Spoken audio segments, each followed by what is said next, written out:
샬롬, 평안하십니까? 지난주 말씀 잠깐 요약해 보겠습니다. 로마서 8장 1절 말씀입니다. 그러므로 이제 그리스도 안에 있는 자에게는 결코 정죄함이 없나니, 예수 안에 있는 사람은 징계는 있지만 정죄, 즉 심판받고 지옥 가는 일은 결코 없습니다.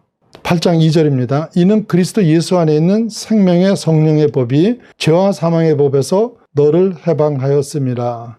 그런 이유는 우리는 죄와 사망의 법이 지배하던 곳에서 생명의 성령의 법이 지배하는 곳으로 소속이 바뀌었기 때문입니다. 그런데 어떤 근거로 바뀐 겁니까?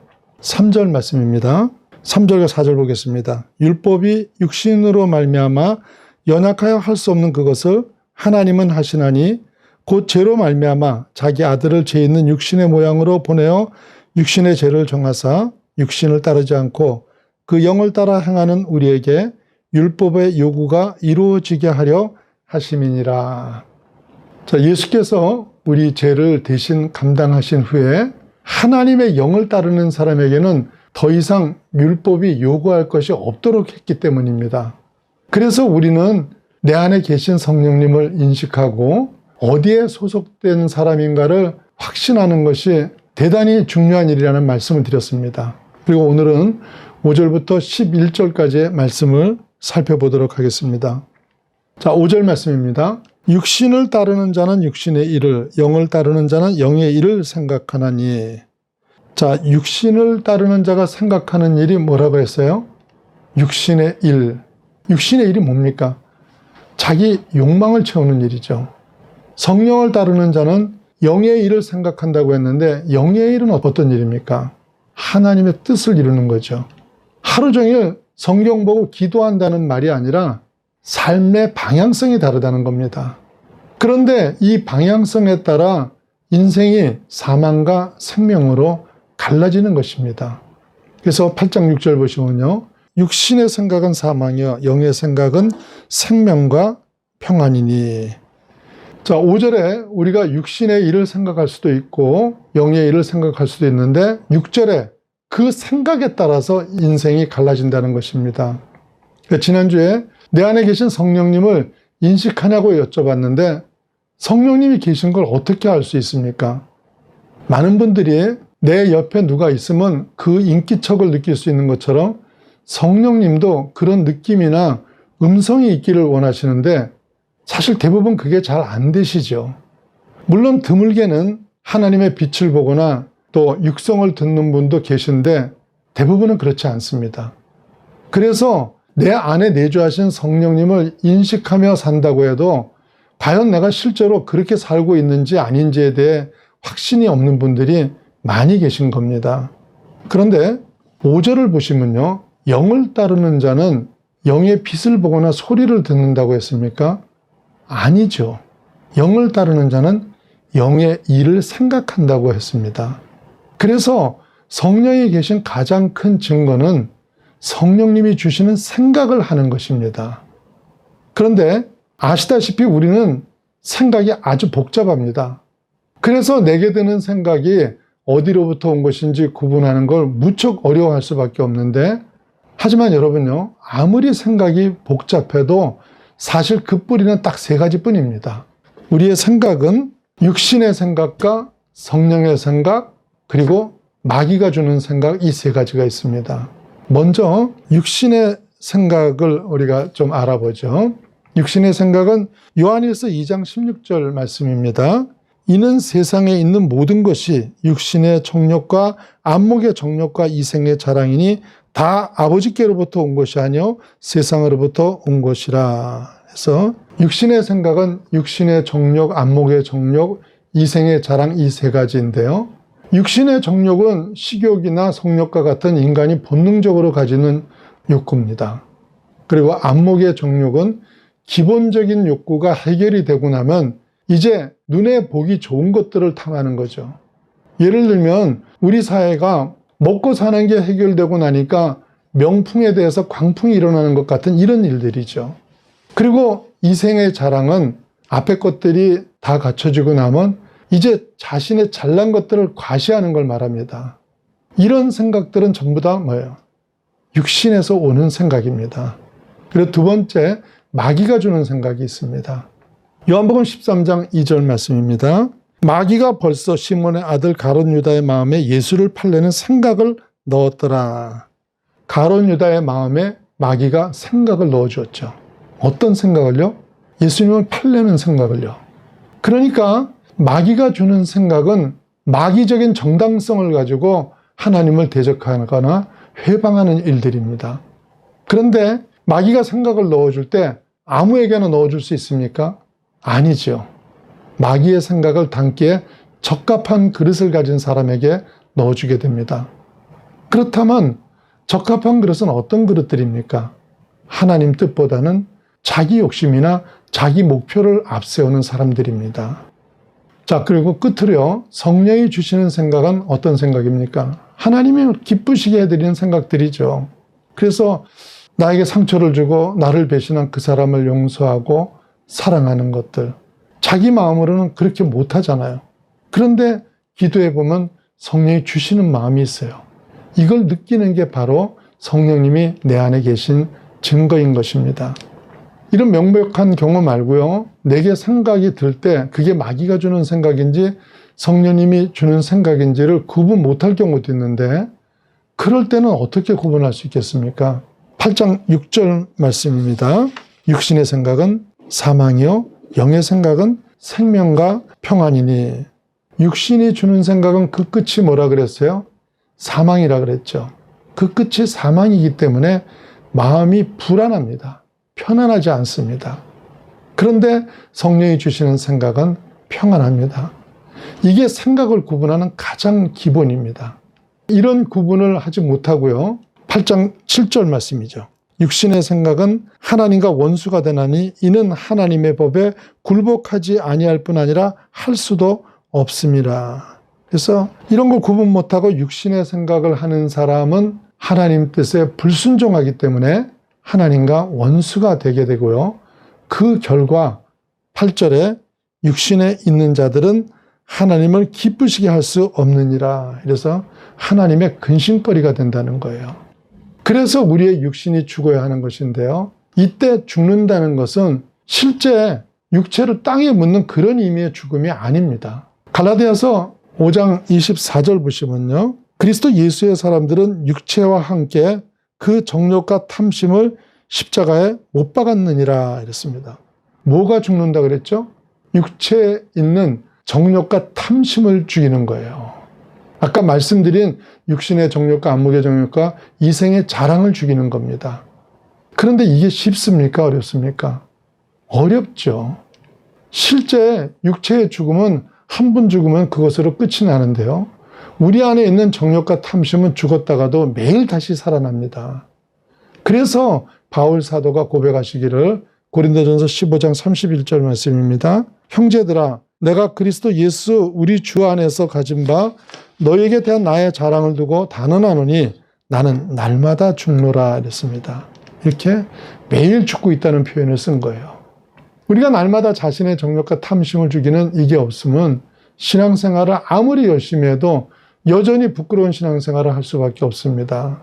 그렇다면 하나님은 우리를 구원하실 때 이런 육신을 왜 그대로 가지고 구원을 받게 하신 거예요? 이 육신의 소욕 때문에 사도 바울도 탄식을 했고 우리도 여전히 갈등하고 있지 않습니까? 그런데 왜 그렇게 하신 거예요? 이건 정말 중요한 내용인데요. 우리의 구원이 우리의 의로움에 있는 게 아니란 것을 분명하게 하기 위해서 하나님은 그렇게 하신 겁니다. 우리의 구원은 우리의 어떤 선행에 있는 것도 아니고 우리가 훈련받고 어떤 수준에 도달했기 때문에 얻는 것도 아닙니다. 구원은 오직 하나님을 아는 것이고요. 그 하나님과의 관계 회복을 통해서 하나님이 이루신다는 것을 확인시키기 위해서 부족한 육신을 그대로 지닌 상태로 우리를 구원하신 겁니다. 그리고 우리의 육신이 훈련을 받아 점점 나아짐으로 구원을 완성하는 것이 아니라 도리어 우리의 육신은 날마다 죽고 우리 안에 계신 성령님의 인도하심으로 구원을 완성토록 하신 겁니다. 이게 복음이에요. 그리고 로마서는 그 얘기를 하고 있는 겁니다. 그래서 바울 사도는 고린도후서 4장 7절 말씀 보겠습니다.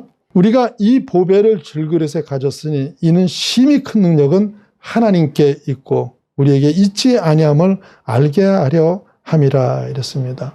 복음을 어디에 가지고 있어요? 질그릇이요. 제일 질이 낮은 그릇이라는 뜻이죠. 복음은요, 질그릇을 고려자기로 바꾸는 게 아니에요. 질그릇을 보려자기로 바꾸는 것이 아니라 그 질그릇 안에 보물을 담는 거예요. 이게 구원입니다. 그 결과가 우리 안에 성령님이 오신 건데요. 그러고 나니까 우리의 육신이 바뀌었습니까? 아니죠. 여전히 질그릇이죠.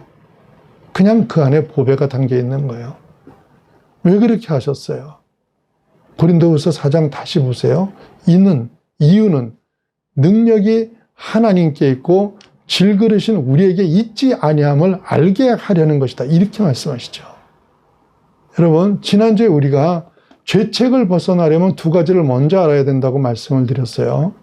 첫 번째는 선을 원하지만 그렇지 못한 우리의 현실을 인정해야 되고, 두 번째는 그런 한계로부터 벗어나는 것이 내 결단이나 노력으로 되지 않는다는 걸 알아야 한다고 말씀을 드렸어요. 그럼 이제 왜 그래야 되는지 이해가 되십니까? 하나님은 질그릇인 우리를 보고 금그릇이 되라고 하신 게 아니에요. 질그릇인 우리는 죽고 그 안에 보배 대신 성령님으로 살라고 하신 겁니다. 그래서 로마서 8장 10절에 가셔가지고요. 또 그리스도께서 너희 안에 계시면 몸은 죄로 말미암아 죽은 것이나 영은 위로 말미암아 살아있는 것이니라 이렇습니다. 그리스도가 우리 안에 계시다는 것은요, 성령님을 말하는 거죠. 성령님이 계시면 몸은 죽고 영은 산다는 겁니다. 그리고는 11절에 가가지고 예수를 죽은 자 가운데서 살리신 이의 영이 너희 안에 거하면, 다른 말로 성령님이 우리 안에 거하면 이 말이죠. 그리스도 예수를 죽은 자 가운데서 살리신 이가 하나님이시죠. 성령님이 우리 안에 거하시면 하나님께서 너희 안에 거하시는 그 영으로 말미암아, 성령으로 말미암아 너희 죽을 몸도 살리시리라 이랬습니다. 죄로 말미암아 죽을 수밖에 없는 우리 육신도 예수님이 재림하실 때 살리신다는 거예요. 구원받은 우리가 죄로 말미암아 죽은 우리는요, 구원받은 후에도 여전히 죄를 짓는 육신이잖아요. 그렇죠?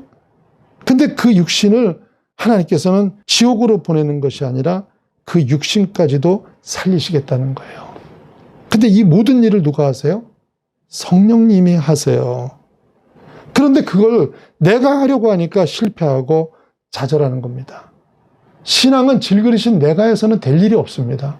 처음부터 끝까지가 나는 죽고 성령님이 일하시는 거예요.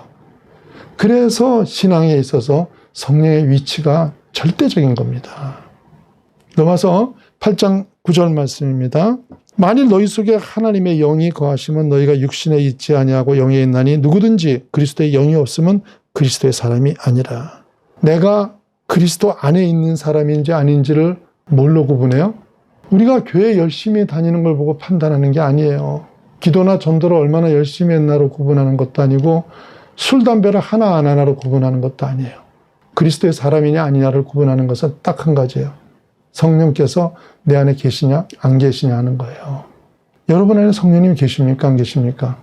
당연히 계시죠. 그런데 여러분에게 성령님이 계셔도요, 육신의 습관도 같이 있게 되는 거예요. 그래서 갈등하고 탄식하게 되는 건데요. 하지만 그럼에도 불구하고 성령님이 들어와 계신 게 분명하면 그는 구원받은 하나님의 자녀입니다. 최소한 육신을 쫓는 비율보다는 성령님을 쫓는 비율이 높아져야 성령이 사람이 될까요? 아니에요. 성령님을 모시기는 모셨지만요, 아직은 말을 해도 행동을 해도 육신에 끌려 사는 사람이 많이 있습니다. 그래도 그리스도의 영이 그 안에 있으면 그럼 성령의 사람인 거예요. 말씀을 정리합니다. 하나님의 임재 연습이라는 책을 쓴 로렌스 형제라는 분이 있습니다. 우리나라에서도 이 책 많이 본 것 같은데요. 그는 1666년 프랑스 카르멜 수도원에 들어가서요, 25년 동안 주방일을 하던 형제였습니다. 원래는 주방일 같은 허들의 일은 처음 들어온 수도사들이 몇 년 하다가 그 다음 점점 거룩한 일을 하게 되는 건데, 그는 25년이나 되는 오랜 기간 동안 그 일을 하면서도 하나님과의 친밀한 교제로 인해서 항상 내적 평안과 기쁨을 누렸던 분입니다. 로랭스 형제님의 삶이 너무나도 경건하고 아름답게 하루는 어떤 분이 로랭스 형제에게 당신도 죄를 짓습니까? 이렇게 물었습니다. 당연히 죄를 짓죠. 죄를 지으면 어떻게 하십니까? 하나님 앞에 가서 고백하죠. 그러고는 어떻게 하십니까? 그냥 또 살죠. 이러더랍니다. 너무 뻔뻔하죠. 죄 짓고는 하나님 앞에서 가서 잘못했어요. 그러고는 그냥 산대요. 어이없죠. 그런데 이분이 뻔뻔한 게 아닙니다. 이분은 하나님과 인간을 알고요. 그리고 복음을 정확하게 알았던 겁니다. 그래서 수십 년 동안 남이 안 하는 힘든 일을 하면서도 감사가 넘치고 기쁨과 평강을 누렸던 겁니다. 여러분이 죄인입니까? 아닙니까? 우리는 근본이 죄인입니다. 본성이 죄인입니다. 그렇다면 내가 죄를 짓는 게 당연한 겁니까? 아닙니까? 당연한 거죠. 그런데 예전에 내가 그리스도인이기 때문에 당연히 죄를 짓지 말아야 된다는 생각을 했죠. 하지만 현실은 죄를 짓던가요? 안 짓던가요? 여러분만이 아니라 경건한 신부였던 루터도 계속 죄를 짓는 그것으로 인해서 절망이고 좌절이었습니다. 근데 로마서에서 내가 죄를 안 짓겠다고 해서 안 지을 수 있는 존재가 아니라는 걸 깨달은 거예요. 사실 여러분요, 조금만 생각해 보세요. 내가 결단해가지고 죄를 안 지을 수 있다면요, 예수님께서 왜 십자가에 달리십니까? 우리는 아무리 결심을 해도 그게 안 되는 존재이기 때문에 예수님이 대신 십자가를 지신 겁니다. 그러니까 내가 죄를 짓는다는 건 이상한 게 아니에요. 그런데 그게 죄를 지어도 괜찮다는 말은 절대로 아닙니다. 그럼 도대체 어떻게 하라는 거예요? 하나님이 저 잘못했습니다. 이렇게 하라는 거예요. 하나님이 저 잘못했습니다. 이건 제 잘못이에요. 이러면서 솔직하게 시인하고 하나님 앞에 회개하라는 겁니다. 그리고는 내가 그 죄에 빠져 있지 않도록 성령님께 간구하라는 겁니다. 그런데 그게 아니고요. 난 대책이 없는 사람이야. 아무리 애를 써봐도 안 되네. 이러면서 탄식하거나 포기하거나 아니면 가룟 유다처럼 죄책으로 자살까지 한다 그러면 아직은 하나님을 모르고 복음을 모르는 겁니다. 예수 믿었다고 우리가 금그릇으로 변하는 것이 아니고 여전히 질그릇입니다. 그런데 그것보다 더 중요한 것은 그 질그릇 안에 성령님이 계신다는 겁니다. 그리고 내가 못하던 그 좋은 일들을 그분이 하시는 겁니다. 매일 기도하고 하나님 위에 물줄도 팍팍 쓰면서 선교도 하고 나답지 않게 용서 못하던 사람 용서하고 사랑 못하던 사람 사랑하고 현실적으로 불가능한 일도 막 믿음으로 이뤄내기도 하고 내가 믿어지지 않을 정도로 괜찮은 일을 하는데 그게 어째서 그럴 수 있는 거예요? 내 안에 계신 성령님 때문입니다. 이게 인식이 되기 시작하면요, 주님이 내 안에서 하시는 일에 대해 기대가 생기기 시작을 합니다. 전에는 나를 주목하고 살았는데 그럼 어떻게 되겠어요?